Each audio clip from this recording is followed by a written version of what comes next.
अस्सलाम वालेकुम and welcome back to my channel Shape Tricks. उम्मीद है आप सब दोस्त खैरियत से होंगे। आज की वीडियो में हम दो टॉपिक्स को क्लियर करेंगे। फर्स्ट आपको सिद्रा के टोकन्स के हवाले से हो गया, प्राइस की प्रेडिक्शन के हवाले से काफ़ी मेंबर्स के क्वेश्चंस आ रहे हैं, इसके हवाले से आपको बताने वाला हूँ। और सेकंड नंबर पे बिटगेट एक्सचेंज में जो हम ऑफ़र करते हैं कैंडी बॉम्ब की, तो उनमें जो है ना हम अगर ऑफ़र ज्वाइन करते वक्त हमें इशू आता है कि आप अनएलिजिबल हैं, आप इस ऑफ़र में एलिजिबल नहीं हो सकते, यानी कि आप पार्टिसिपेट नहीं कर सकते।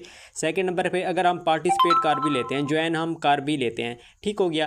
उसके बाद हम इसमें जब रिवार्ड का टाइम आता है तो उस टाइम हमें क्या करते हैं, नॉट एलिजिबल या इनएलिजिबल का ऑप्शन देकर हमें रिवार्ड नहीं दिया जाता।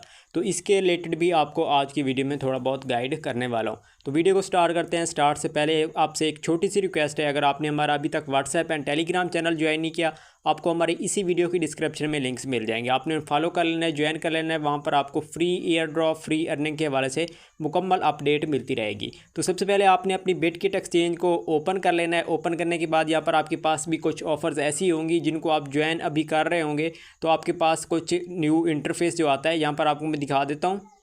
देखिए, जैसे आप इसमें पार्टिसिपेट करना चाहते हैं या ज्वाइन करना चाहते हैं तो आपको इन एलिजिबल का ऑप्शन आता है या कांट ज्वाइन द ऑफ़र का ऑप्शन आ जाता है। इनके काफ़ी मेरे पास डिफरेंट कुछ इसमें आ जाते हैं। नॉट एलिजिबल जो मेन इशू है ना, अगर आप ऑफ़र को ज्वाइन करते हैं कैंडी बॉम्ब की, तो उसमें आपको उस टाइम एलिजिबल नहीं कर दिया जाता। अब इसमें कुछ मज़ीद इसमें चीज़ें हैं जो मैं आपको यहाँ पर पॉइंट्स की बातें आपको बता देता हूँ, वीडियो लंबी हो जाएगी। देखिए, अगर आपके पास यहाँ पर ऑफ़र आप पार्टिसिपेट इसमें करना चाहते हैं, ज्वाइन आप उसमें करना चाहते हैं, ठीक है, नॉट एलिजिबल का ऑप्शन आता है, तो आपने समझ लेना है कि आपका अकाउंट इसमें पार्टिसिपेट नहीं कर सकता।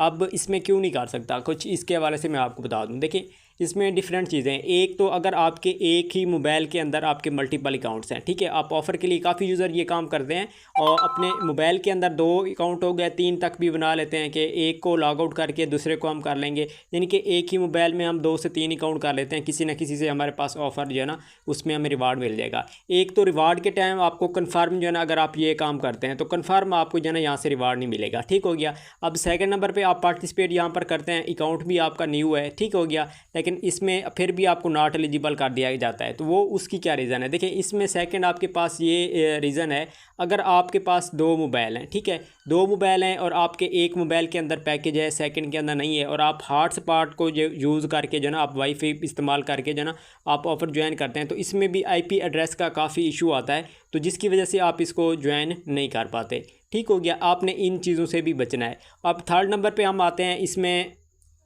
अगर आप कोई भी वीपीएन यूज़ करते हैं, ठीक है, जो सबसे बिग इशू है ना, जो सबसे मुझे इसमें चीज़ समझ आ रही है ना, वो कौन सी है? आप वीपीएन यूज़ कर रहे हैं, ऑन है आपका, और आप क्या करते हैं, कोई भी एक्सचेंज है, चाहे बिटगेट है, OKX है, बाइनांस है, अगर आप कोई भी एक्सचेंज यूज़ करते हैं ना, तो इसमें जैसे हम वीपीएन ऑन करते हैं तो इसका जो आईपी एड्रेस होता है ना वो चेंज हो जाता है, ठीक हो गया।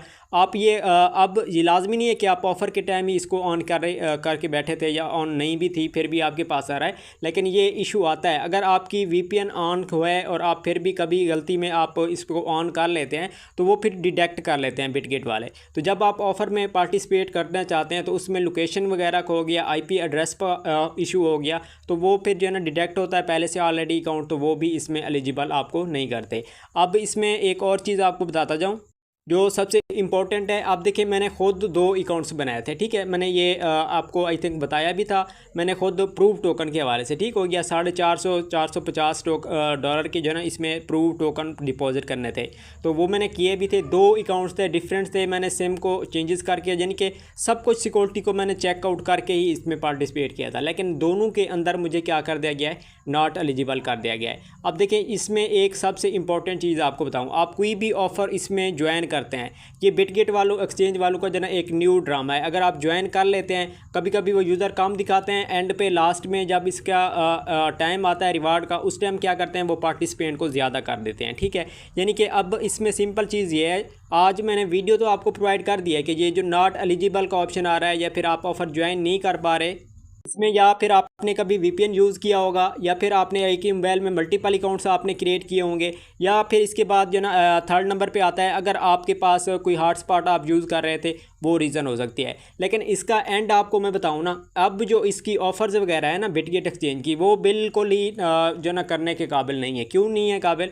अगर हम पार्टिसिपेट कर भी लेते हैं, ज्वाइन कर भी लेते हैं, तो काफ़ी यूज़र को मैंने पहले भी शेयर किए हैं, तो उनमें से अगर कम से कम 20 यूज़र यूज़ करते हैं ना, तो उसके अंदर सिर्फ कितना मेंबर्स को मिलता है? 5 मेंबर्स को, 4 मेंबर को उसमें रिवार्ड मिलता है। बाकी यूज़र जो है ना वो जस्ट फीस देकर जो ना गायब हो जाते हैं, यानी कि फ्री में इसमें यहाँ से आप लॉस कर देते हैं। तो सिंपली अगर मैं कहूँ ना, अब मैं आपको खुद भी जो ना कोई भी बिटगेट एक्सचेंज की ऑफ़र नहीं शेयर कर रहा, इसी वजह से नहीं कर रहा क्योंकि इनका कोई रूल नहीं है। ठीक हो गया? कोई हमें इसका पता हो कि हम ये कर रहे हैं चीज़, इसको हम कंट्रोल करें, कोई इसमें ऐसी चीज़ नहीं है। तो इसी वजह से अब जो बिटगेट एक्सचेंज की ऑफ़र्स वगैरह है ना, उनको अगर आप नहीं भी करें तो वो फिर आपके लिए बेस्ट है। अब सेकंड नंबर पे हम आते हैं इसकी सिद्रा की प्राइस के हवाले से। देखें, आपके पास टोकन है और आप चाहते हैं कि इसकी प्राइस कब इसकी बढ़ेगी, अब मैं सेल करूं या नहीं करूं, या इसकी प्राइस कब तक अप जाएगी। देखें, काफ़ी मेंबर के इस तरह के क्वेश्चन आ रहे हैं। आपको यहाँ पर शॉर्ट सा मैं एक मेथड बता दूं। देखें, एक चीज़ आप इसमें समझ लें, अभी पाकिस्तान के अंदर आप जानते हैं हर यूज़र के अब काफ़ी ज़्यादा यूज़र, अब आप एक घर में भी देख लेना, काफ़ी अकाउंट्स जो है ना वो लॉगिन है, हर मेंबर इस पे कर रहा है, और जिस यूज़र को आप देखें वही इस पे काम कर रहा है। तो अब टोकन जो है ना वो हर किसी के पास वाफर मिकदार में पड़े हैं। ठीक हो गया? और दूसरा केवाईसी का इशू था, वो भी सॉल्व हो चुका है। अब पेड केवाईसी हो रही है, जिसको देखो वो पेड केवाईसी के थ्रू अपनी केवाईसी करा कर जो है ना अपने टोकन वगैरह सेल कर रहा है। यानी कि इसमें सबसे इंपॉर्टेंट जो चीज़ है ना, जो सप्लाई है ना, वो बहुत ही ज़्यादा बढ़ चुकी है। हर यूज़र के पास काफ़ी अच्छे खासे टोकन पड़े हुए हैं। तो देखिए, जब मार्केट के अंदर टोकन बहुत ही ज़्यादा मिकदार में आ चुके हैं, तो उसकी फिर प्राइस जो है ना आप जानते हैं कि कैसे इसकी अप हो सकती है। नहीं हो सकती, नामुमकिन, इम्पॉसिबल। जबकि अगर टोकन की शॉर्टेज होती है, अगर हर यूज़र इसको होल्ड करता है और इसको सेल नहीं करता, देन इसकी प्राइस अप जा सकती है। तो देखिए, अब इसमें आपको शॉर्ट सा मैं आपको जो आप जानना चाह रहे हैं ना, वही आपको यहाँ पर बताता हूँ। आपका टाइम वेस्ट कर रहा हूँ। अब इसकी प्राइस ऊपर जा सकती है या नहीं जा सकती? देखिए, इसमें दो रीज़न है। ठीक है?